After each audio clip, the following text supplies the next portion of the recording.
ТШО СРП емес. ТШО СРП емес, көп адам СРП деп ойлайды. Бұның айырмашылығы неде? ТШО-ның және Қарашаған жобалары арасында. Неге СРП деп көбісі қабылдайды? Өйткені оларда да стабилдік режимда, мысалы 93 жылы қандай заң болды, сол заң бойынша әлі күнге шейін ТШО компаниясы жұмыс істеп келеді. Сонда мысалы 93 жылы КПН ставкасы 30% болатын болса, қазірге дейін ТШО 30% төлейді. Егер қарайтын болсақ, қазіргі таңда 65-те 35% ол Қазақстан алып отыр. Теңіз жобасынан. Ақшалай таза табыстың 65% Қазақстанға тиесілі, 35% ол инвесторларға. Теңізде 32% өнім бар, 16% салық төлеу болса, екі есе болып тұрғанда, екі есе Қарашығанақта 14% өнім шығарады, 6% салығын төлейді. 2,5 есе арасында. Ал Қашаған болса 20% өнім шығарады екен. 5/1 өнімін, бірақ салықтың 1% ғана төлейді екен. 100/1 да, сонда салықтың 100/1, ал өнімге шаққанда 20 есе айырмашылық болып тұр да. Бұл қалай? Мемлекет басшысы қанша рет, 2 рет тапсырма берген болатын акционерлерге. Бірінші этаппен тоқтап қалды ғой. Мысалы, оның кезінде 1,5 миллиардқа дейін, 1,5 миллион баррельге дейін күніне мұнай табамыз деп шығарамыз деді. Үміт берді да бізге, мысалы Қазақстанға. Қазақстан жоспарлады, ойбай, біз осыншама ақшаға шомыламыз деп. Қазіргі таңда мысалы арбитраж жүріп жатыр ғой, соттасып жатыр, Қазақстан акционерлермен. Сондағысы 150 миллиард доллар қайдан шықты десек, ол 150 миллиард доллар инвесторлардың кесірінен Қазақстан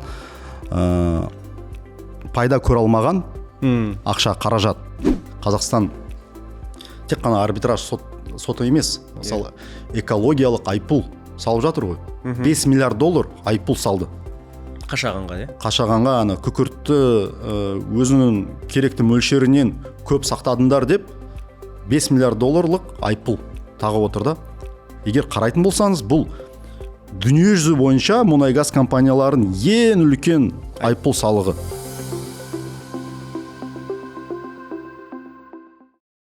Құрметті Energy подкаст оқырмандары, тыңдармандары, бүгінгі біздің тақырыбымыз өте өзекті тақырып. Бүгінгі тақырыбымыз мұнай-газ саласының СРП келісімі бойынша біз соның айналасында өзекті көптеген сұрақтарға жауап аламыз деген мақсатпен бүгін Нұрлан Жұмағұлов мырза Energy Monitor қайырымдық қоғамдық қорының басшысы, директоры. Нұреке, қош келдіңіз. Рахмет, Нәбеке. Бірінші емес, бізде екінші, бұдан кейін де болады деген үміттеміз. Алдындағы подкастта өте қызықты тақырыпты біз қозғаған едік. Ол кезде жергілікті жәндегі местное содержание, неокр жәндегі сол бағытта қозғадық. Бүгінгі тақырыбымыз ауқымды әрі өте өзекті, қазіргі актуальны мәселелердің бірі. Сол тақырыпта бір әңгіме қозғасақ. СРП деген енді орысша аударымы, соглашение о разделе продукции, ағылшынша production sharing agreement, қазақшасы терминмен былай әлі өнімді бөлу келісім шарты. Көп қолданылмайды, бірақ жалпы енді ондай термин бар. Жалпы негізі енді қараймын, Қазақстанда ең үш категорияға бөлуге болады екен. Негізі мұнай өнімін. Бірінші бөлім өнім жаңағы өзіміздің теңіз кен орны. Ол 1/3 шығарады екен мұнайдың. 1/3 Қашаған мен Қарашығанақ кен орындары, сосын 1/3 басқа 70-ге жуық кен орны. Сонда Қазақстанда бір 70-80-ге жуық мұнай шығаратын жаңа кен орны болса, солардың бір ғана кен орны 1/3 шығарады, 2 кен орны 1/3 шығарады, қалғандары 1/3 шығарады. Мен түсінгенім. Енді сол 1/3 шығаратын Қашаған мен Қарашығанаққа тоқталамыз. Себебі олар СРП жаңағы келісім шарттың ең жаңағы басты жаңағы ойыншылары. Қашаған ол біздің 20% мұнай өнім шығарады екен. Қарашығанақ болса 14% мұнайын шығарады екен. Сонда 34%-ға келіп отыр, екеуі қосымша. Жалпы СРП дегеніміз не? Соған тоқталсақ, бір тарихи бір шолу жасап, Қазақстанға сосын қашан келді? Қазір енді мен түсінгенім СРП Қазақстанда алынып тастаған жаңағы кодекстен недропользователь. Осы туралы бастап кетсек әңгімені, Нұреке? Әңгіме сізде. Жарайды, Беке. Енді қазіргі таңда енді СРП деп енді халық айтады ғой. Тек қана СРП емес, теңіз жобасында СРП ретінде қабылдайды көбісі. Жалпы енді тарихқа үнілетін болсақ, ең бастысы ол СРП режимі Индонезиядан шыққан. Бұл режим қашан қолданылады? Мысалы, экономикасы, саяси жағдайы тұрақсыз мемлекеттерде инвесторлар өзінің құйған инвестицияларын сақтап қалу үшін осы СРП келісім шартын қолданылады көбінесе. Және де айтарлық, олар мысалы ол ақшаны банктің депозитінде сақтай алады ғой, мысалы.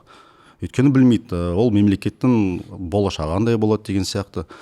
Сондықтан да 90-шы жылдары Қазақстан енді әлемге белгісіз. Экономикасы тұрақсыз, инфляция өсіп жатыр. Теңгенің құны құнсызданып жатыр. Содан кейін енді теңіз жобасы іске қосылған соң басқа инвесторлар Қазақстанға көңіл бөлді. Және де енді Қашаған жобасын зерттеуге бастады. Қазақстан Каспий шельф деген 93-те бастады. Сол зерттеулер басталды. Көптеген инвесторлар қосылған негізі Қазақстан Каспий шельфке.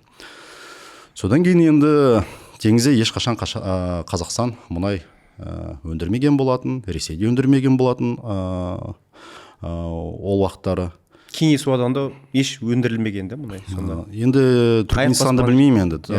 Бірақ енді Ресейде, мысалы, Ресей аумағында, Каспий жағалауындағы, тек қана кейін Лукойл іске асырды ғой, бірнеше жобаларды. И және де Әзербайжанда бар да. Әзербайжанда, бұрыннан BP. Бұрыннан бар етін, бірақ енді ондай үлкен ірі жобалар жоқ етін. Тек қана BP кіргелі, BP да СРП режимімен кірген Әзербайжанға. Енді сол инвестицияларын сақтау үшін СРП режимін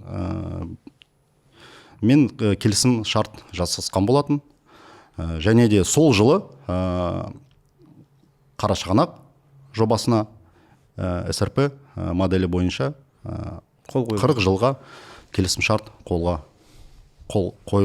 Бірақ енді қарайтын болсақ, СРП неге керек?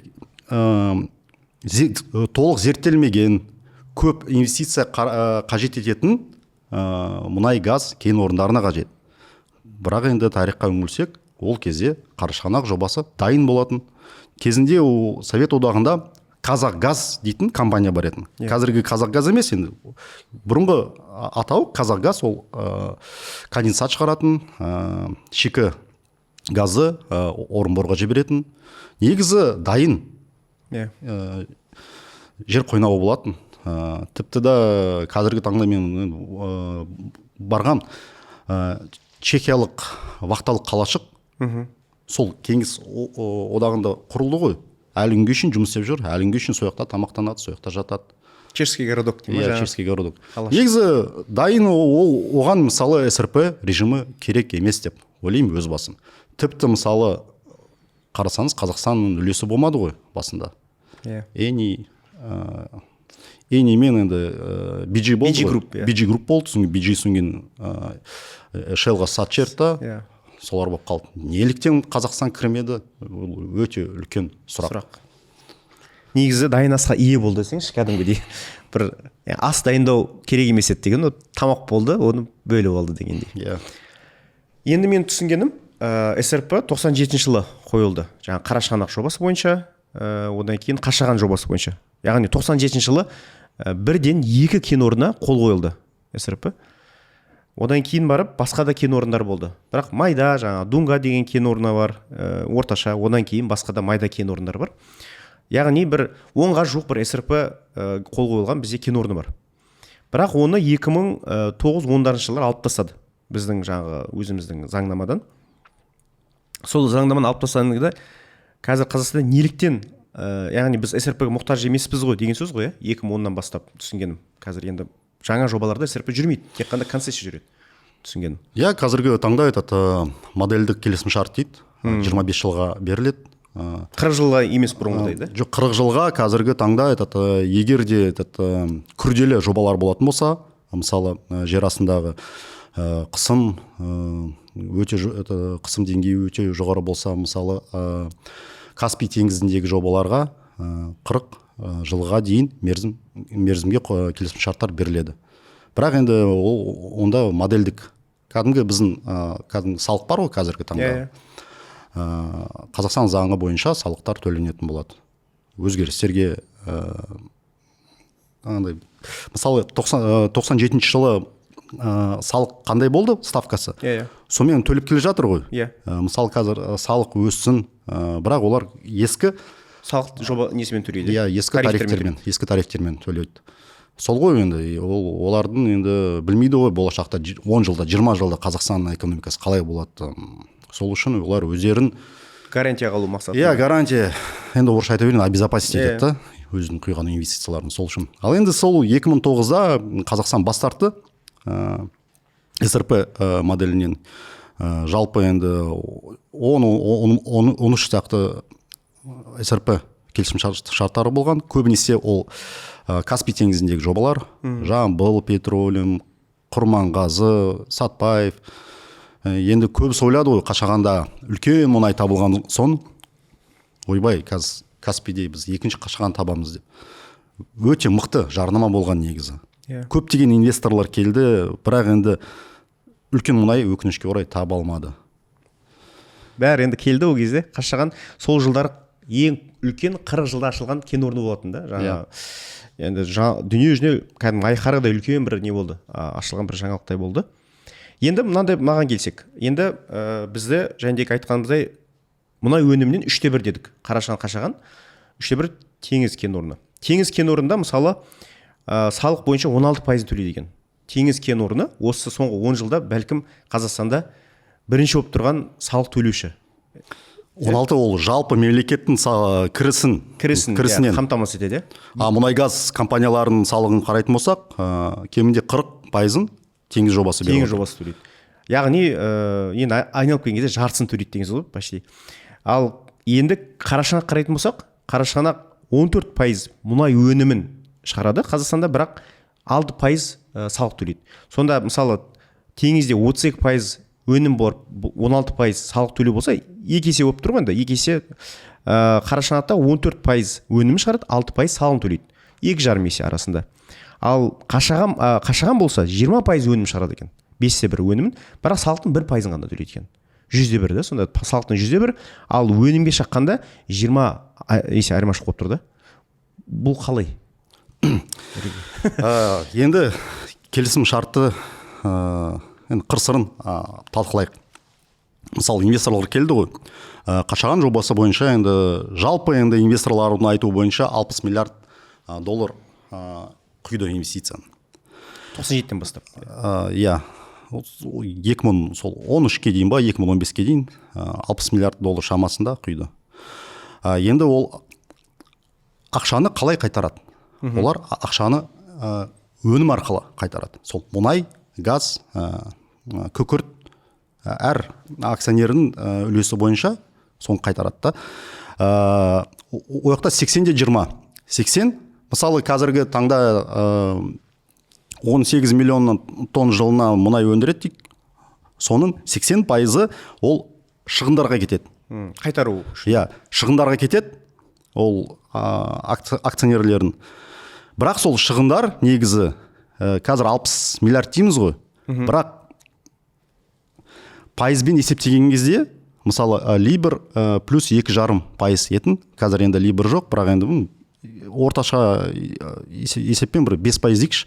Сол 60 миллиард доллар жыл сайын 5%-ға өскен кезде, мысалы ол қағаз жүзінде 100 миллиард доллардан асып кетеді да негізі.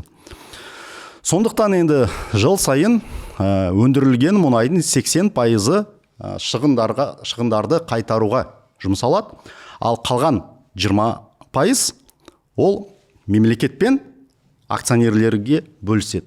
Сол кезде сол 20%-дің ішінде Қазақстанның үлесі 10%, ал енді жалпы мұнай өндіруінің үлесі тек қана 2%. Демек, Қашағанда өндіріліп жатқан мұнайдың Қазақстанның үлесі тек қана 2%. 1-2% арасы сонда. 2%. Ал мысалы 2%. Қарашығанақта да СРП ғой. иә. Бірақ оның үлесі 5 есе көп Қашаған қарағанда. Себеп? Өйткені онда шығындар өтеліп болған. Қайтарылып қойды. Қайтарылып болды да, қазір енді 70-те 30. Мысалы 70% мемлекетке тиесілі. Бұл керісінше болып тұр ғой. Керісінше болып тұр да. Енді Қашағанда енді қазір мысалы PSA деген құзырлы орган бар ғой. Иә, бақылап отырады. Иә, олар шығындарды қысқартумен айналысып жатыр. Мысалы олар 60 миллиард емес, біз тек қана жартысын ғана есептейміз деген сияқты сондай сот процесс, арбитраж жүріп жатыр да. Енді кейінірек тоқталатын шығармыз оған. Егер де жалпы Қазақстанның үлесі қалай өседі Қашаған жобасында? 3 фактор бар. Біріншіден 3 миллиард баррель мұнай өндірілген жағдайда Қазақстанның үлесі өседі. Қазіргі таңда бір енді 980 миллион баррель өндірілді. 1 миллиардқа осы енді күзде жетеді деген жоспар. Енді қараңыз енді да, 3 миллиардқа дейін әлі қаншама біраз жыл керек қой. 2016-та бірінші өнім алу бастады. Сонда 9 жылда, енді 10 жылда жеткен 1 миллиард болса, сонда 3 миллиардқа тағы 20 жыл керек па? 20 жыл емес, енді жыл сайын енді мұнай өндірісі келісімде бітеді ғой дегенім ғой. Сол 30-шы жылға қарай, енді 30-33 жылға қарай енді 3 миллиард.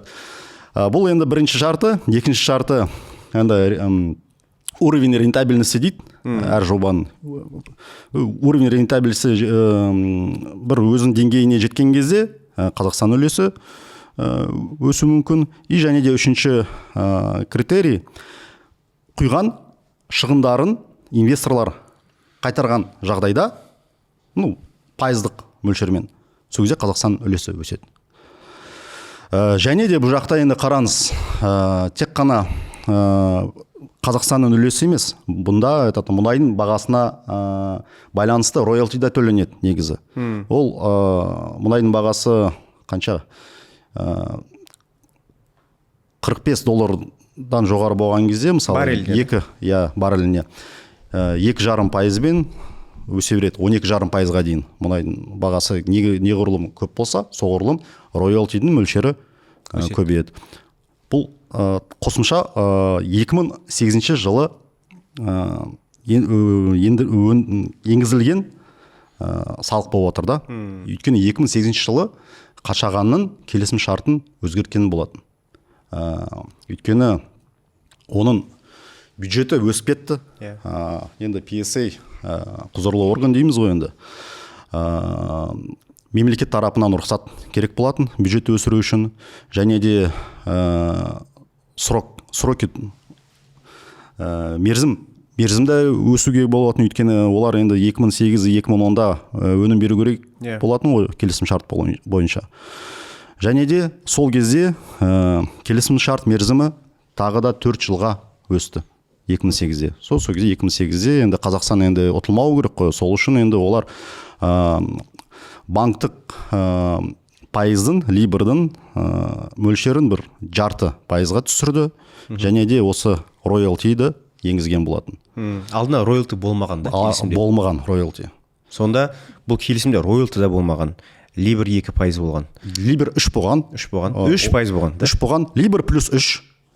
Бірақ енді либор 2 плюс 2,5-ға, 0,5%-ға төмен түсті. Оның өзі де мысалы қарайтын болсаңыз 20 жылда да, ол $100 миллион. Миллиард, мүмкін де миллиард шығар. Сосын Қазақстанның үлесі де болмаған, түсінгенім Қашаған бойынша? Жоқ, Қазақстанның үлесі болған. Жоқ, басында BG мысалы өзін үлесін сатты, сосын Қазақстан кірді. Ол Қазмұнайгаз ғой. Негізі Қазмұнайгазды акционер ретінде қабылдау керекпіз. Қазмұнайгаз Қазақстанның мүддесін бұяқта не представляет. Қазмұнайгаз, Shell, Eni сияқты коммерциялық компания, да? Коммерциялық компания. Бірақ та қарасаңыз 2024 жылы Қазмұнайгаз енді ол өзінің үлесіне байланысты мұнай сатады ғой. Мұнай сатады, газ сатады, күкірт сатады. Ол корпоративті салық төлей бастады. Қалған мысалы инвесторлар төлеп жатқан жоқ. Керісінше НДС-ті мемлекет төлейді оларға. Қайтарып береді. Өйткені олар жергілікті нарыққа мұнайды сатпайды ғой. Олар экспорттайды, шығындары бар. Енді сол шығындарға НДС төленеді, сол НДС-ті кері қайтару керек. Енді Қазақстан. Біз керісінше сол Shell, Eniге жыл сайын НДС төлеп жатырмыз да. Олар КПН төлемейді, оның есесіне біз НДС қайтарамыз. Ал енді Қазмұнайгаз төлей бастады да, мен сұрадым, неліктен Қазмұнайгаз төлей бастады, неге басқа инвесторлар төлемейді? Өйткені инвесторлар сол корпоративтік салық төлеу керек. Ол корпоративтік салықтың мөлшері 30%-дан асады. Ол не резидент болмаған компания? Бәрібір ол. Енді неге 30%? Өйткені 90-шы жылдары КПН-ымыз 30% болған. Сол үшін ғой енді стабильность налогового режима дейді. Мысалы, қазіргі оларда стабильность болмаған жағдайда олар 20% төлейтін еді. Ал енді неліктен дегенім, өйткені маған жауап берді, Қазмұнайгазда қарыздық коэффициенті ең төмен. Өйткені ол кейін қосылды ғой. Басында Қазмұнайгазда мысалы үлес болды, ол сатшерді, содан кейін қайттан кірді 8,5%-ға, содан кейін 8,5%-дан 16-та 8-ге өсірді. Енді сол аралықта мысалы Қазмұнайгаз көп ақша құймаған болар. Сондықтан да низкая долговая нагрузка деп қазір енді Қазмұнайгаз КПН төлеп жатыр. Болашақта 2 жылда мысалы басқа акционерлері де төлей бастайды. Сонда мысалы қашаған жобасы салықты неғұрлым көбірек төлейтін болады. Бірақ енді ол тек қана енді қазіргі таңда біз нені қарап жатырмыз ғой. Қараңыз салықты. NCUC компаниясының салығын қараймыз. Бірақ енді сол 7 акционерлердің де салығын есептеу керек. Және де PSA мысалы Қазақстанның 2% мұнайын сатады. Соны да есептеу керек. 3 не бар ғой бұл жерде түсінген категория. Бірінші недропользователь бар, оператор NCUC, одан кейін оның және акционерлері, сосын оны қадағалайтын PSA. Түсінген. Жаңағы 3 шарт бар ғой. Я 3 миллиард баррель шығару керек, я жаңағы қайтарым өтелу керек, я жаңағы тағы да бір уровень рентабельности деген бар. Процентов. Енді осы 3 шарттың қайсы бірінші келеді деп ойлайсыз? Енді қараңыз, 3 миллиард келмейді екен, енді айдан анық. Енді мемлекет басшысы қанша рет, 2 рет тапсырма берген болатын акционерлерге. Енді представить полномасштабный этот проект освоения месторождения Қашаған деп. Өйткені бірінші этаппен тоқтап қалды ғой. Мысалы, оның кезінде 1,5 миллиардқа дейін, 1,5 миллион баррельге дейін күніне мұнай табамыз деп шығарамыз деді. Үміт берді да бізге, мысалы Қазақстанға. Қазақстан жоспарлады, ойбай, біз осыншама ақшаға шомыламыз деп. Қазіргі таңда мысалы арбитраж жүріп жатыр ғой, соттасып жатыр, Қазақстан акционерлермен. Сондағысы 150 миллиард доллар қайдан шықты десек, ол 150 миллиард доллар инвесторлардың кесірінен Қазақстан пайда көре алмаған ақша, қаражат. Өйткені бірінші этаппен тоқтап қалды, бізге бірінші етап, екінші этап, үшінші этап. Бірінші этапта 500 мың баррель, Бірінші этапта енді 400 мың баррельге жетті. 400 мың баррель. Екінші этап қазіргі таңда 2А, 2Б, 2С-дан тұрады. 2А дегеніміз ол газ өңдеу заводы. Қазіргі таңда инвесторлар өзіміз соғамыз, басқа біреу соғады деп, қазіргі таңда енді Қазақстан өзіміз соғамыз деп қатарлық инвесторларды тартып 2,5 миллиард шаршы метр газ өңдеу заводын соғайын деп отыр ғой. Сол 2А. 2Б ол 4 миллиардқа дейін газ өңдеу заводы. Өйткені мысалы Қашаған көп мұнай шығаралады, бірақ енді газды қайда жібереді ол? Өйткені андай шикі газда құрамында күкірті бар. Оны кері айдап жатыр бірақ. Енді ол газды барын кері айда алмайсыз. Оны бәрібір алып келу керек қой, оны тазарту керек қой. Шектеу. Оны кері айдау үшін тағы да компрессор керек, тағы да құбырлар керек. Одан да газ өңдеу заводын соғу керек та. Ал 2С ол мысалы қазір болашақ процессинг зауыты бар ғой. Иә. Сол сияқты ол екінші үлкен завод керек. Вот осыдан тұрады да. Онымен қаншаға жету керек еді? Екінші жәндегі 2 АБЦ мен. 2 АБЦ 750 мың баррельге дейін. Иә.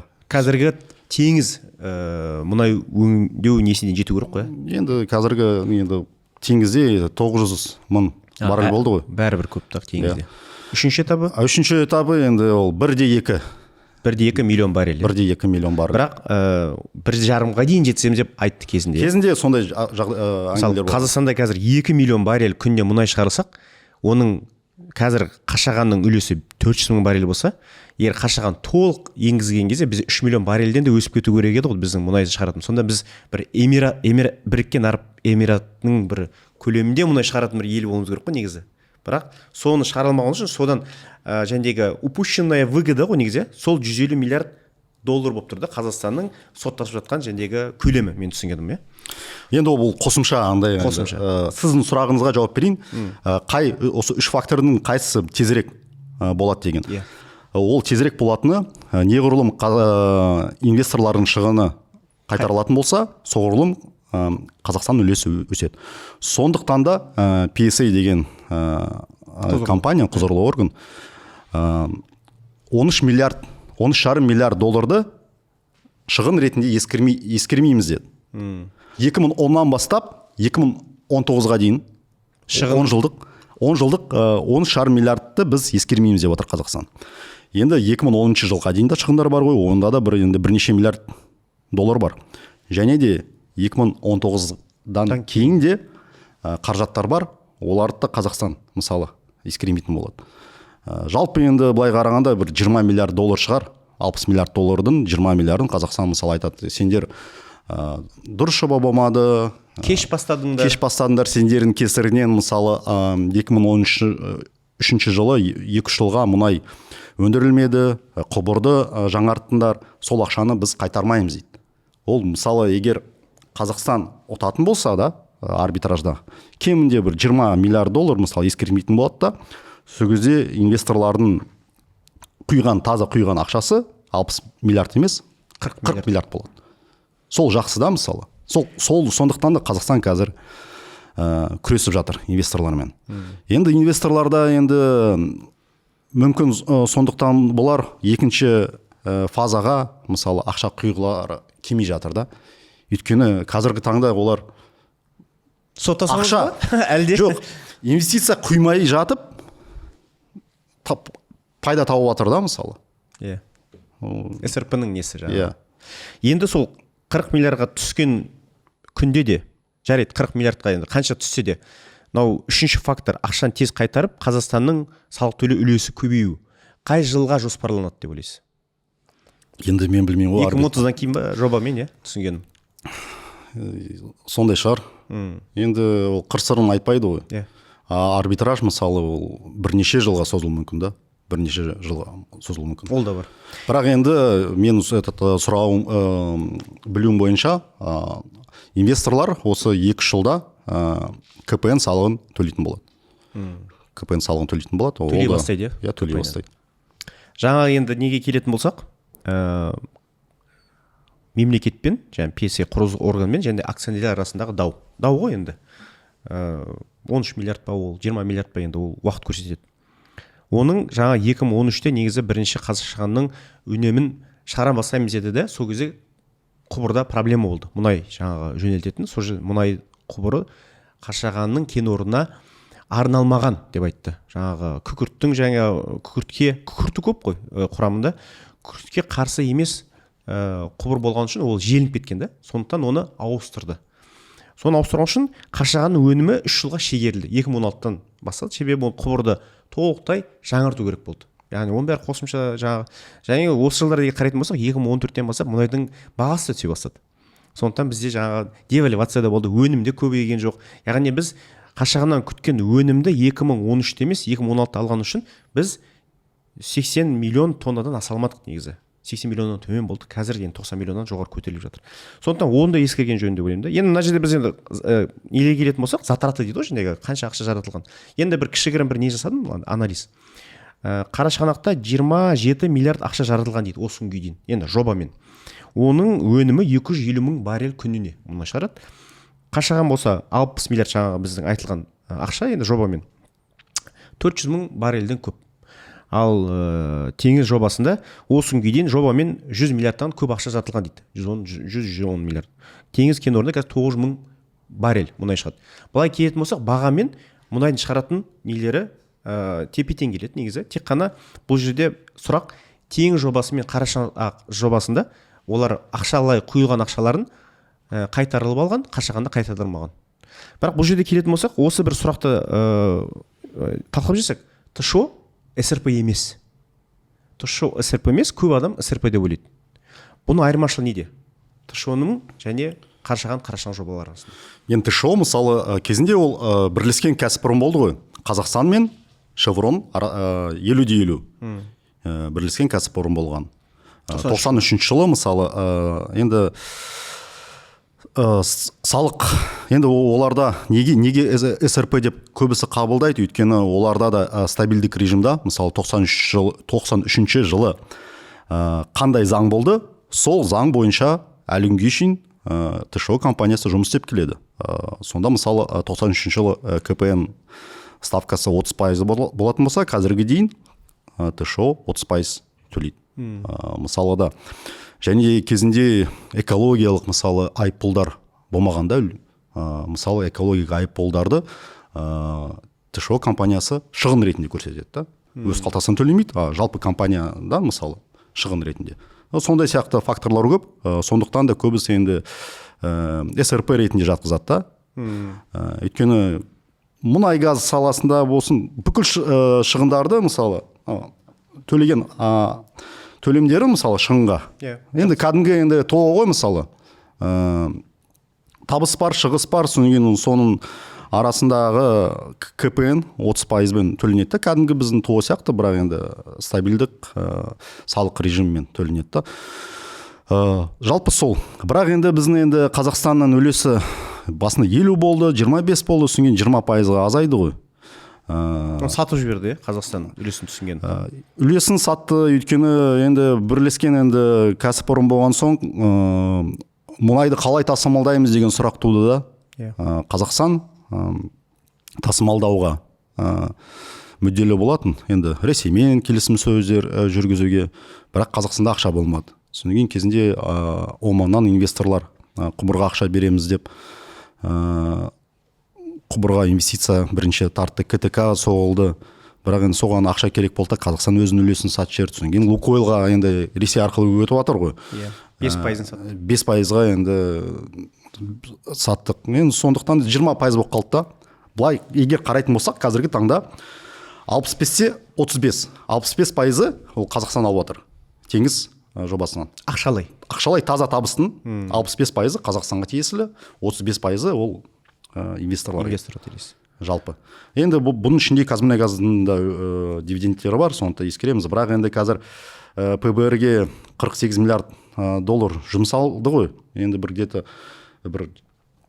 енді 15-20 миллиард долларда енді әлі не бар, енді кредит сияқты там өзінің. Өтеу керек, қайтару. Өтілген кезде салық одан да көп болады. Енді мысалы теңіз жобасында 50 миллиардқа жоқ ақша соңғы ПБР жобасына жаратылды. Енді мен түсінгем, теңізде 3 этаппен да, бірінші этапы бар, екінші этапы бар, второго поколения деген завод. Сосын завод третьего поколения, проект будущего развития дейчендегі. Оған 48 миллиард ақша жаратты. Қашағанда бірінші этаппен қалып кетті. Қарашығанақта екі этаппен қалып кетті, түсінген. Үшінші этапы болды, бірақ оны орындамады. Яғни орындамады дегенде белгілі бір білмеймін енді не жағдайға байланысты. Қарайтын болсақ, теңіз бүкіл этаптарды орындады, Қарашығанақ жартылай орындады, ал Қашағаннан болса 1/3 ғана орындады. Теңізді 3 этапта орындайтын қандай не болды деймін жағдайда? Неге теңіз кен орнында бәрі 3 этапын орындады да, Қарашығанақта 2 этапын орындады, ал Қашағанда 1 ғана этапын орындады? Бұған яғни себеп не? Енді бұл жақта себеп 50 миллиард аз емес қой дегенім ғой. 50 миллиард аз емес, енді келісім шарт бітіп жатыр ғой. Осы 2038 жылы мысалы бітеді. 8 жылы Шеврон кету мүмкін. 8 жылдан 2028 2033 жылы. 8 жылдан кейін деп жатқан ғой. 8 жылдан кейін. Мұнай әлі көп. қысым түсіп жатыр. Мысалы ПБР жобасы ол тек қана ПБР-ден болашақ кеңейту жобасы емес, және қысымды реттеу жобасы бар да. Мысалы жылына 12 миллион тонна мұнай өндіреді да, ол мұнаймен бірге ілеспе газ шығады ғой. Сол бүкіл ілеспе газды компрессорлармен қайттан кері айдайды. Ол жер астындағы қысым ұстап тұрады. Қысымды бір сәл аз-маз болса да көтеру үшін арналған. Егер қысым төмен түсіп кететін болса, мысалы качалкалар бар ғой. Амал жоқ, сен качалкалар қоясың. Амал жоқ, сен насос қоясың. Насостар қоясың. Табиғи шықпайды ғой мұнай. Енді месторождениені өлтіріп тастау мүмкін да, мысалы. Сондықтан да енді немесе газ деп ғой, немесе су айдау керексің да. Бірақ енді олар енді әртүрлі вариантты қарап, сол ілеспе газды кері айдаған дұрыс деп есептеді. Әлі мұнай көп, сондықтан да олар енді экономикасын зерттеп толық үшінші фазаға бел буды. Ал Қашаған бойынша мысалы келісім шарт 2041 жылы бітеді. Олар өз шығындарын әлі кері қайтарған жоқ. Екінші, үшінші фазаға өтетін болса, құйған ақшаларын қайтара алмайды.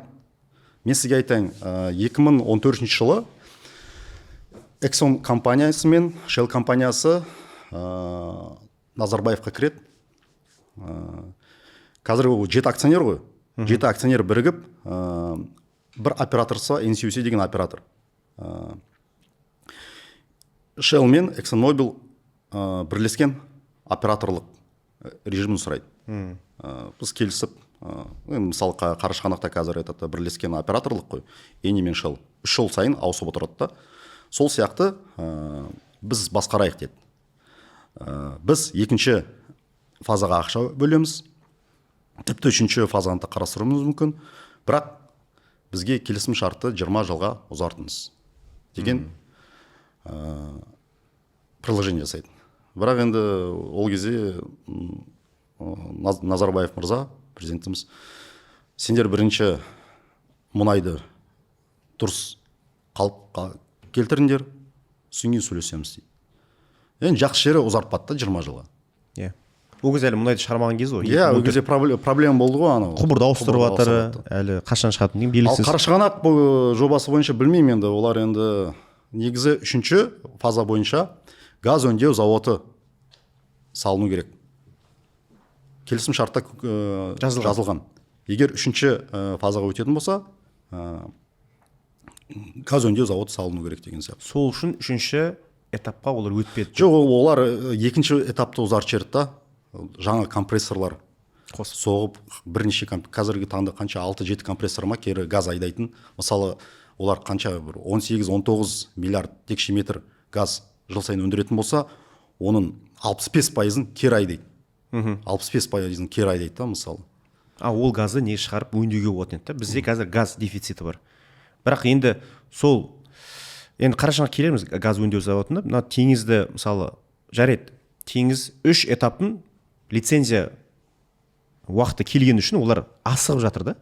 Мұнайды барынша шығарып қалу. Бірақ сол құйған ақшасын олар қайтара алмау рискі бар ғой 2033-ке дейін. Енді ол да бір не ғой, мұнайдың бағасына байланысты, шыққан мұнайдан байланысты олар мұнайдың ақшасын қайтарады. Яғни сол рискті алды ғой дегенім ғой. Теңіз жаңа акционерлері Chevron, Exxon, Қазмұнайгаз, Лукойл төртеуі бірлесіп отырып ПБР деген жобаға келісті. 2016-та бастады. 2025-те содан шыққан жобадан мұнай қазір артық шыға бастады. Яғни осы бүгіннен бастап мұнайдың ақшасын қайтарады. Құйған қаражаттарын 8 жылда қайтару мақсатымен. Бұл акционерлер риск алып отыр да. Неге басқа акционерлер мысалы Қарашығанақ жобасының 3-ші этапында өткен жоқ мысалы да. Риск неге алмады деймін да. Себебі оларда уақыт көбірек қой. 2037-ге дейін уақыт бар. Қашағанда 2041-ге дейін уақыт бар мысалы да. Сондай рисктер. Бұл енді көбінесе арбитражный мен түсінгенім дауға байланысты шығар бәлкім. Олар бұндай рискке алып жатқан жоқ. Ол да бір себеп болуы мүмкін да. Енді Қарашығанаққа келетін болсақ, 3-ші этапқа өткен жоқ. 3-ші этапында жаңа газ өңдеу зауыты болды. Газ өңдеу зауыты 99 жылы есімде мен бір видеода сол кезде енді елбасы айтқан кезінде біз және Қарашығанақ жобасына жөндегі газ өңдеу зауытын салуды акционермен келістік деген. Ол кезінде BG Group операторсы екеу бірге Ajipпен бірге, Eni қазіргі атымен. Бірақ сол уақыттан бері 25 жылдан аса уақыт өтті, 26 жылдай уақыт өтті. Яғни әне міне деді, газ завод өңдеу әлі салынған жоқ. Және соңғы жаңалықтарға қарайтын болсақ, акционерлер салу жәндегі құлқы жоқ, ынтасы жоқ. Осы бойынша бір қозғасақ әңгіме. Себеп неде? Газ көп қой. Енді басты себеп, енді әр инвестор мысалы Қазақстанның экономикасын ойламайды, олар өздерінің қалтасын ойлайды. Олар есептеген, олар газ салатын болса, енді газ өңдеу заводы да 1-2 жылда салынбайды ғой. Кемінде бір 5-6 жыл керек. 5 жыл дейікші енді. Экономикасы бар оның. Қазіргі таңда мысалы газды, ол ілеспе газ болған соң, ол мемлекетке тиесілі да, мысалы мемлекет сатып алады өте төмен бағамен. Попутный газ, ілеспе газ? Иә, попутный газ. Сондықтан да мысалы егер газ өңдеу заводын салатын болса, олар газды, метан газды, енді тауарлық газды мемлекетке сатады. Енді ол жақта пропан бутан да болады. Онда мемлекетке өте төмен бағамен сатады да, мысалы Қазақстан оларға экспорттауға, өздері басқа мемлекеттерге сатуға рұқсат бермейді. Сондықтан да олар экономиканы ары есептеп, бері есептеп бізге тиімсіз деп жатыр да. Ол үшін енді жалпы енді газдың бағасы өсу керек қой. Сондықтан да мысалы енді шыны керек, бірінші шілдеден бастап газдың бағасы оптовый цены дейміз ғой. 33%-ға дейін өседі. Осы 3 жыл ішінде мемлекет газдың бағасын 2 есе өсіруге ниет білдіріп отыр. 2 есе ме, 3 есе ме? 33%-тан 3 есе? Жоқ, енді жыл сайын 33%-ға өсетін болса, осы 3 жылда жалпы қазіргі бағамен есептесек, газдың бағасы 2 еселенеді да. 2 есе өседі. 3 жылдың ішінде 2 еселенеді. Бұл енді экономикамызға керек, инвесторларға керек, өйткені газға тапшымыз. Бізде енді андайда, қалай айтсам, выбор. Біздің жаңа заводтар салынып жатыр, ТЭЦ-тер салынып жатыр, газ турбиналық электр станциялар салынып жатыр да, оларға газ керек. Немесе біз Ресейден сатып аламыз, Ресейге тапшы боламыз да, немесе біз өзіміздің газ, мұнай кен орындарын игереміз, және де жаңа газ өңдеу заводтарын саламыз. Әр жобаның өзінің экономикасы бар ғой. Сондықтан да газдың бағасын өсіруге біз мәжбүрміз. Айналып келген кезде біз Ресейден сол бағамен қымбат аламыз, немесе баға қымбаттатқызып, өзіміз сол ақшадан құйып, өз жобаларымызды іске асырамыз. Тәуелді болмау үшін түсінгенім. Енді сондықтан да енді инвесторлар енді есептеген, бізге тиімсіз деп отыр да. Бірақ мен енді жарайды қазір, яғни оларда лицензия жақындап отыр. Бірақ яғни мен ойладым, осы 10 жыл өтті, 20 жыл өтті, енді 30 жылға кетіп бара жатыр деймін да. Сол уақытта неге жәнегі, яғни 2000 жылдардың басында бастап кеткенде, немесе 2010 жылдың болмаса бастап кеткен кезде, оны қайтару мүмкіншілігі болады деймін да. Ал қазір кешіктірдік, лицензия жақындап қалды, енді олардың аргументтері ақшаны қайтара алмаймыз деген да. Енді аргументтер жүріп жатыр деген да ғой. Екінші себеп бәлкім Орынбор, жаңа ол жақта газ өңдеу заводы бар. Яғни мен түсінгенім, Газпромның өзінің заводы бар. Яғни ол жерге біз жаңа Қарашығанақтан шикідей газ жіберіледі, ол жақтан газды өндіріп, сол жақта жұмыспен қамтамасыз болып отқан адамдар бар.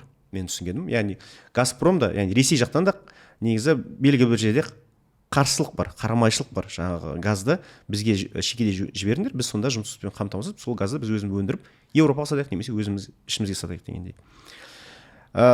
Жарайды, енді осы жобалар бойынша, енді Нұреке өз ойыңыз, теңіз жобасы 2033-те жақындап келе жатыр. Ол жоба бойынша 2028-ден бастап сол ТШО-ның басында, теңіз кен орнының басында қазақстандық бір басшы болады деген жоспар бар. Яғни болу мүмкін дегендей. Сол үшін 5 Қазмұнайгаздың жаңағы басшылары Америкада және Шевронның офисінде белгілі бір дайындықтар жүргізіп отыр 5 жылда. Екінші жоба Қарашығанақ жақындап келе жатыр. Ол 2037-те түсінгенім бітеді. Қашаған 2041-де. Бұл жобалар 40 жыл болды негізі берілгелі. Жобалар біткеннен кейін барып бұлардың жағдай қандай болмақ? Яғни бұл жерде өзгерістер бола ма? Яғни біз 40 жылда белгілі бір енді тәжірибе жинадық. Енді 90 жылдағыдай қаражатсыз емеспіз. 90 жылдай мамансыз емеспіз. 90 жылдай технологиясыз емеспіз да. Тек қана араб елдерін қарайтын болсақ, мысалы Сауди Арамко Арамко компаниясы Сауд Арабияның 2033-те оларды шетел инвестордан алды, 2078-де 100% өздеріне қайтарып алды. 40 жылда өздері игеретіндей жағдайға жетті. Бізде қандай жағдай деп ойлайсыз, Нұреке? Енді былай қарайтын, енді қарашығанақталайық. Өйткені мемлекеттің айтуы бойынша, егер инвесторлар өздері соқпайтын болса, газ өңдеу зауытын, біз өзіміз Қазмұнайгаздың күшімен немесе өзіміздің басқа инвесторлар тартып, өзіміз соғамыз дейді. Бұл дегеніміз енді инвесторлар қарап атқан жоқ Қазақстан. Қарашығанақ жобасында келісім шартты ұзарту керек емес деп ойлаймын. Өйткені жоба күрделі емес. Мысалы, өзіміздің газ өңдеу зауытын салатын болсақ та, Орынборға газ жеткізетін болсақ та, газ мөлшері өте көп. Енді газовый фактор жыл сайын артып жатыр да, Қарашығанақ жобасында. Өзіміз-ақ игере аламыз. Менің ойым 2038-де келісім шарт бойынша да. Қазмұнайгаз өзі қалады. Енді қалғысы келетін инвесторлар болса, мысалы өздерінің енді үлесін азайтады, немесе Қазақстанға қосымша салық төлей ма, қалғысы келсе қалсын. Мысалы, бірақ енді Қазмұнайгаз қалады деп ойлаймын. Ал теңіз жобасы бойынша негізі егер ұзартатын болса, келісім сөздер 2028 жылы басталу керек. 2028 жылы басталу керек. Мен өз ойым, Шеврон қалады, бірақ Қазақстан мөлшерін көтереді, және де жергілікті нарыққа мұнайын бір бөлшегін сататын болады, өткізетін болады. Қазір 100% жер отыр, Қазір 100%. Өйткені 33 жылға қарай, мысалы, біздің енді Ақтөбеде, Қызылордада, бұрынғы жер қойнауындарда, месторожденияларда мұнай жыл сайын түсіп жатыр да. Ал мұнай нефтепродуктқа, мысалы, бензин, дизель отынына сұраныс жыл сайын өсіп жатыр. Өйткені біздің экономика өсіп жатыр, Қазақстан саны да, азаматтардың саны өсіп жатыр. Көліктің саны өсіп жатыр. Өсіп жатыр, жыл сайын көліктің саны өсіп жатыр. Сондықтан да Шымкент мұнай өңдеу зауытын 6 миллион тоннадан 12 миллион тоннаға кеңейтеміз деп жатыр ғой. Бірақ мұнай қайдан аламыз? Сондықтан да талап қойылатын болады ТШО-ға, белгілі бір көлемде мұнайды жергілікті нарыққа тапсырасын. Жөнелтесін деген. Сол сияқты енді келісім сөздер ғой, бұл 28 жылы басталады. 5 жылға қандай, Бірақ сол ТШО теңізді 100% біз өзіміз жүргізе аламыз деп ойламайсыз ба, жалпы? Әлде күрделі ме? Үлкен ғой не жоба, Енді бұл жоба күрделі, шыны керек күрделі, өйткені күкірті бар. Енді барлық жобалық решениялар Шевронда ғой. Операторство, Теңіз кен орны енді 4 есе көп Қарашығанақтан. О жағын келісуге болады. Өйткені Қарашығанақ қарағанда 4 есе үлкен бір жоба да. Сосын мен түсінгенім, о жақта мұнай газ химиясы теңіз жобасының айналасында дамып жатыр. Жаңа қазір басталған полипропилен завод бар, полиэтилен бар, бутаден бар, тағы да басқа да сепарационный колонна дейді, нефть продуктовод дейді, этанопровод немесе панопровод. Яғни мен түсінгенім, теңіз жобасы қазір тек қана мұнай шығармайды, газды шығарады, және газ химия кластерін дамытуға үлесін тигізіп жатқан бірден бір үлкен жоба. Яғни келешек неге дегенім ғой, бағытта. Қарашығанақ келсем, өз мұнайын шегін қазір шығарып жатыр. Бұдан кейін газ көп шығады, мұнай азаяды. Газ көп шыққан үшін кері айдауын көбейтеді, Орынборға көбірек жөнелтеді, немесе бір газ зауытын айналасына салып, соған газын жөнелтеді. Қарашығанақты жоба ретінде теңізге әлдеқайда 4 есе аз болған үшін оны Қазмұнайгаз бәлкім өзі толықтай басқара алады. Ал енді Қашаған жобасын қалай ойлайсыз? Қашаған жобасы әрине келісім шарттардың ең кеші. 2041 түсінген 42 жылдары келісім шарты бітеді. Одан кейін қалай болады деп ойлайсыз Қашаған бойынша? Қашаған бір ғана өзінің фазасын өткізді. Әлі 2-3 фазасы бар. Енді мысалы қатарлық инвесторларды не үшін тартып жатыр Қазақстан? Өйткені олар түсінді да, инвесторлар мысалы қазіргі таңда ақша құюға дайын емес. Қазақстанға дайын емес. Енді екінші фазаның этаптарына да 2А, 2Б, 2С-ға. Мен басында айттым ғой, 2А ол 2,5 миллиард текше метр газ өңдеу заводы, 2Б ол 4 миллиард. Инвесторлар әні деп обещать ете береді да, сондықтан да енді Қазақстан айтты, онда біз басқа бір инвесторлар алып келеміз, соғамыз. Енді амал жоқ, инвесторлар 2А, 2Б-ны іске асырады. Алайда енді қазіргі таңда бәрібір олар сұрап жатыр да, ұзартыңыздар келісім шартты тағы бір 20 жылға. Сол кезде біз ақша құямыз, ақшамызды қайтарып аламыз. Мен ойымша Қазақстан келіспеу керек, және де уступкаға бармайды. Уступкаға бармайды, және де арбитраж жүріп жатыр ғой. Арбитраж кезінде ондай келісім шарттар талқыланбайды, үлкен инвестициялар құйылмайды деп ойлаймын. Өйткені қазіргі таңда Қазақстан тек қана арбитраж соты емес, мысалы экологиялық айыппұл салып жатыр ғой. 5 миллиард доллар айыппұл салды. Қашағанға, Қашағанға күкіртті өзінің керекті мөлшерінен көп сақтадыңдар деп 5 миллиард долларлық айыппұл тағып отыр да. Егер қарайтын болсаңыз, бұл дүниежүзі бойынша мұнай газ компанияларын ең үлкен айыппұл салығы. Ешкімде мұндай салық жоқ. Бірақ енді Қазақстан өзінің экологиясы бар ғой, өзінің мемлекеті, өзінің мысалы ауа райын ластауы, адамдардың денсаулығы басқаша бағаланады да. Мысалы халықаралық сот ешнәрсе дей алмайды. Бірақ енді бұл нүкте қойылған жоқ. Осы айыппұл бойынша сотқа жоғарғы сот қазіргі таңда қарастырып жатыр. Бірақ енді егер де төлеткізетін болса, осы 5 миллиард долларды, білмеймін, енді инвесторлар енді екінші фазаға толықтай А, Б, С-сына толықтай ақша құяды деп ойламаймын. Тежеуіш, не ғой, фактор. Енді мынаған келсек, операторство дейді ғой енді. Кім бұл жобаларда көшбасшы? Біз инвестор деп ойласақ та, мысалы теңіз жобасында көшбасшы ол Шеврон. 50% Шеврон үлесінде. Шеврон ол жерде жаңа көшбасшы. Яғни Шеврон ұсынады жобаның қалай жүреді екеніне. Басқа акционер келіссе солай қарай жылжи береді. Қарашығанақта түсінгенім 2 оператор бар.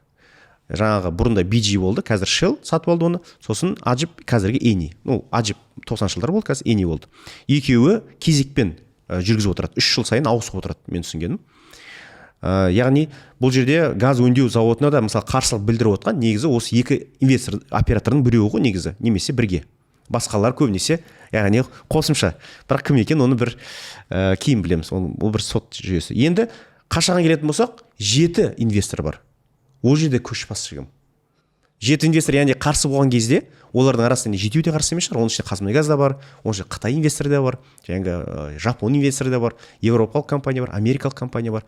Бұл жерде көшбасшы басында кім болды және қазір кім? Енді қазір бірлескен операторлық қой. Ал кезінде мысалы құрылыс кезінде мысалы Eni, Ajip болатын. 2001 жылы. 2001 жылдан 2008 жылға дейін мысалы көшбасшы болды. Көшбасшы, енді ол қалай ол кезде бөлді та, мысалы ол кезде әр инвестор әр бөлікке жауапты болатын да. Мысалы ExxonMobil бұрғылау жұмыстарына, бурениеге. Ал Eni, Ajip компаниясы сол болашақ процессинг заводына да жауапты болатын, және де құбырларға, жалпы инфраструктураға Ajip қарсы болатын. Сол кезде мысалы көптеген итальяндық компаниялар пайда болған. Әлі шейін сол Ajip'тің арқасында әлі шейін жұмыс істеп келе жатыр. Сол кезде шыны керек Ajip өте мықты болатын. Өйткені өзінің мүддесін сол жоба арқылы өсір жерді. Және де мысалы кезінде Энидің басшысының интервьюсында айтқан болатын. Біз кішкентай компаниядан үлкен компанияға айналдық, осы тек қана Қашаған жобасы арқылы. Біз мұнай өндірмей жатып, өзіміздің капитализациямызды 2-3 есеге өсіріп алдық. Өйткені Қашағанда мұнай көп қой. Мұнай көп болған соң, операторлық Эниге берілген соң, олардың да акциялары өсіп кетті. Осы сөзіңіздің жаны бар, себебі мен бір қарадым сандарға 90 жылдары Аджип деп аталып келді, ол кезде қазір Эни деп аталады. Аджип компаниясы қазіргі Қазмұнайгаздың өніммен бірдей шығаратын компания болған екен да. Қазмұнайгаз дүние жүзінде ірі деп айта алмаймын, орташа бір не ғой компания. Ол кезде мысалы мүдделі болған оператор көшбасшыға Exxon бар. Exxon бұрыннан бері тарихи ол топ 10-ға кіретін компания, алғашқы 5-ке кіреді бәлкім. Оның мүдделі арасында кезінде BP компаниясы да болған, кейін шығып кетті олар, кірмей. Одан Shell болды, мысалы да, Total болды, Францияның компаниясы, BP Англияның жәндегі сияқты. Сосын Эни болды мысалы да. Неге осы көптеген компаниялар арасынан, ірі компаниялар арасынан ең жаңағы мысалы ол күнге дейін Аджип 90 жылдарда Қашаған секілді күрделі жобаға айналыспаған екен да. Яғни Қашаған секілді, Қарашығанақ секілді олар өзінің жәндегі дәл сөзінің жаны бар. 50 миллиард долларға өзінің капитализациясын көтеріп алды, 2-3 есе. Әрі көтеріп алды, әрі дүние жүзінде жәндегі беделді 10-20 компания арасына кіріп кетті. Яғни солардың арқасында деп айту керек. Себебі қазір доказанный запасы дейді ғой. Доказанный запасы деген биржада және көрсететін запастар да. Доказанный бұл бірдей стандартты көрсетеді. Сол жерде 20-25% жәндегі мұнай қоры Энидің мысалы қазір таңда ол Қашаған мен Қарашығанақтан арқасында. Яғни 4/1 қоры Қазақстаннан келеді екен да. Неге осыған жол берілді дегенім ғой. Мысалы теңіз түсінікті, Шеврон дүниеде үлкен компаниялардың бірі. Қарашығанақ ол жерде жарайды енді, 2 оператор бар. Қашаған секілді күрделі 40 жылда табылмаған үлкен кен орны ең мықты оператор және компаниялар арасында Эниге берілу себебі. Не деп ойлайсыз? Әбеке, мен айта алмаймын. Ол кезде болған жоқпын десеңіз. Ол кезде болған да жоқпын. Бірақ мен сізге бір факторды айтайын. 2008 жылы мен басында айтып өттім ғой, сол Қашаған СРП-сына өзгерістер жасалған болатын. Сол қол қойылғаннан кейін, сол кезде мысалы ол кезде PSA емес етін, бірақ енді Қазмұнайгаз өзінің адамдарын болатын, арнайы бір топ. Сол арнайы топ мүшесі Мақсат Иденов болатын. Сол келісім шартқа қол қойылған соң Мақсат Иденов Италияға кетеді, и Италиядан факспен жұмыстан шығады. И Эни компаниясының вице-президенті болады. Болды. Қалай болды? Не үшін ол Қазақстан қайтып келмеді? Не үшін ол Италиядан факспен увольнение жасады? Үлкен сұрақ. Жақсы. Көп рахмет, Нұреке. Жалпы негізі бұл СРП келісім бойынша мен түсінгенім, бұдан кейін алып тастады. Бұдан кейін СРП қайтадан және біздің заңнамаға енбейді деп мен түсінемін. Себебі енді кейбір жаңағы нелер бар, авторлар бар. Қазақстанға мұнай газ саласына инвестиция азайып кетті. Бәлкім СРП-ні қайтадан қосу керек шығар деген сияқты. 90 жылдары мысалы инвестиция тарту мақсатында СРП-ні қалай қосқан секілді, қазір де қосу керек шығар деген сияқты. Бұл бағытта қалай ойлайсыз? СРП жалпы бізге керек пе қазір? Жоқ, болды, СРП-ні алып тастады. Қазір енді бізде модельдік контракт бар. Модельный контракт. И содан кейін улучшенный модельный контракт бар. Улучшенный модельный контракт деген ол күрделі жобаларға да. Онда бәрі көрсетілген. Онда мысалы жергілікті нарыққа сен аз мұнай тапсырасың, егер Каспий теңізінде мұнай өндіретін болсан, мүлдем тапсырмайсың. Экспортный таможенный пошлина мысалы жоқ. Сондай сияқты жеңілдіктер бар. Яғни СРП керек емес, онсызда қазіргі жаңа жәндегі модель контракттармен ол инвесторлар келіп жатыр, мен түсінгенім. Екіншіден СРП негізі көбінесе мен байқадым, үшінші дамымаған елдерге негізі ұсынылған не ғой жаңа келісім жобасы. Біз яғни 90 жылғы емеспіз енді, Құдайға шүкір. 30 жылда белгілі бір жеткен деңгейіміз бар. Бұдан кейін ары қарай өсе береміз деген бар. Сол мақсат СРП-ні ашу болды. Толықтай жауап беруіңіз үшін көп рахмет. Нұреке, қонақ болып келіп осындай бір сұхбат берген үшін. Қазақстанда әрине енді мұнай газ саласы 30% жәндегі ішкі өнімді құрайды, ВВП-ның 50% жаңағы бізге мемлекеттің кірісін құрайды, 50%-ға жақын, түсінгенім 60%-ға жақын экспортқа шығатын жәндегі келетін выручкада жәндегі айналым ақшасын мұнай газ құрайды. Яғни біз Қазақстан 30 жылда негізі осыған сүйеніп келдік. Ол негізі жаман емес, себебі араб елдері де соған сүйенеді, Норвегияның өзі соған сүйенеді. Яғни мұнай газ негізі қолдануға байланысты ғой, бақ па әлде бақ емес па. Яғни дұрыс қолдансаң, ол бізге бағымыз деп ойлаймын. Осы күнге дейін мұнайымызды өнімін өсіріп келдік. 90 жылдары 20 миллион тонна болса, қазір 90 миллион тонна, 100 миллион тонна келе жатыр. Бұдан ары қарай өсе берсін деген ниетпен. Және тек қана мұнай өнім шығару емес, жаңа қазір мұнай өнімдерін көп көңіл бөліп отыр, химияға көңіл бөліп отыр. Ол бағытта да, яғни добавочная стоимость дейді ғой, сол бағытта шикізат сата қоймай экспортта өнімді ішкі өнімге айналдыру, яғни одан бір бағалы, құнды, сапалы зат шығару деп ойлаймын. Қазақстанның қазіргі стратегиясы. Көп рахмет етеміз, Нұрлан мырза. Тағы да подкасттарға күтеміз. Тағы да бір айтатын нелеріңіз болса, қоссаңыз болады. Сұхбатымыздың сұрақтары осымен бітті бүгін. Рахмет Абеке. Рахмет, тағы да күтеміз. Өте ауқымды сұхбат болды. Жақсы. Жақсы, сау болыңыздар, аман болыңыздар.